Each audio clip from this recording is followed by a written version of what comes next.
Hi, നമ്മളിപ്പോൾ വാർത്തകളിൽ കേൾക്കുന്ന ഒരു പ്രധാനപ്പെട്ട ഒരു കാര്യമാണ് അമേരിക്ക ഇന്ത്യൻ ഉൽപ്പന്നങ്ങൾക്ക് ഇറക്കുമതി ചുങ്കം ഏർപ്പെടുത്തുന്നത്, അല്ലേ?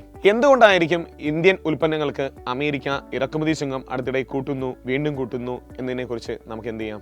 ഒരു ചെറിയൊരു ചർച്ച ചെയ്യാം. അപ്പോൾ എല്ലാവർക്കും സൈലന്റ് PSCയുടെ കറണ്ട് അഫെയർസ് സെക്ഷനിലോട്ട് സ്വാഗതം.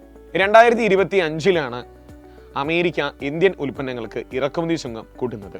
അതുവരെയും ട്രംപേട്ടനും ഇന്ത്യയും തമ്മിൽ നല്ല ബന്ധമായിരുന്നു. ഇതിന്റെ പ്രധാനപ്പെട്ട ഒരു കാര്യം എന്ന് പറയുന്നത് റഷ്യയിൽ നിന്നും ഇന്ത്യ ക്രൂഡ് ഓയിൽ വാങ്ങിക്കുന്നതായിരുന്നു. കൂടാതെ ബ്രസീലിലും സൗത്ത് ആഫ്രിക്കയിലും ഇന്ത്യയുടെ വാണിജ്യ കേന്ദ്രങ്ങൾ തുടങ്ങാൻ പോകുന്നു. മറ്റൊന്ന്, ചൈനയുമായി ഇന്ത്യ നല്ലൊരു ബന്ധം സ്ഥാപിക്കുന്നു. നോക്കൂ, Brazil, Russia, India, China, south Africa ഇതെല്ലാം ഒരു ബ്രിക്സ് കൺട്രീസ് ആണ്. ബ്രിക്സ് 2009 രൂപീകൃതമായ ഒരു വികസ്വര രാജ്യങ്ങളുടെ കൂട്ടായ്മയാണ് ബ്രിക്സ്.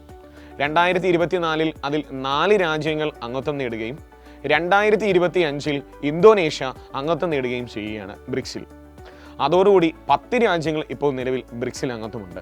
2025 ഇന്തോനേഷ്യ അംഗത്വം എടുക്കുന്നതോടുകൂടി ആഗോള GDPയുടെ 35%, ലോക ജനസംഖ്യയുടെ 46% കൈവരിക്കുന്നത് ബ്രിക്സ് കൺട്രീസ് ആണ്. 2025 ബ്രിക്സ് ഉച്ചകോടിയിൽ 17ാമത് ബ്രിക്സ് ഉച്ചകോടിയിൽ പ്രധാനപ്പെട്ട ഒരു തീരുമാനം ഉണ്ടാകുന്നു: ബ്രിക്സ് കറൻസി പുറത്തിറക്കുക.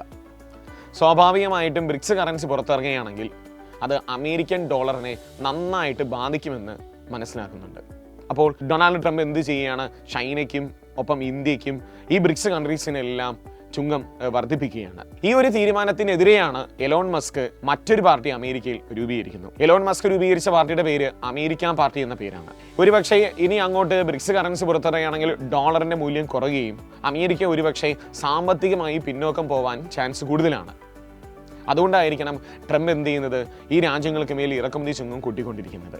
എങ്കിൽ 2026 ബ്രിക്സ് ഉച്ചകോടിക്ക് വേദി എവിടെയാണെന്ന് ഒന്ന് കമൻറ്റ് ചെയ്യുക.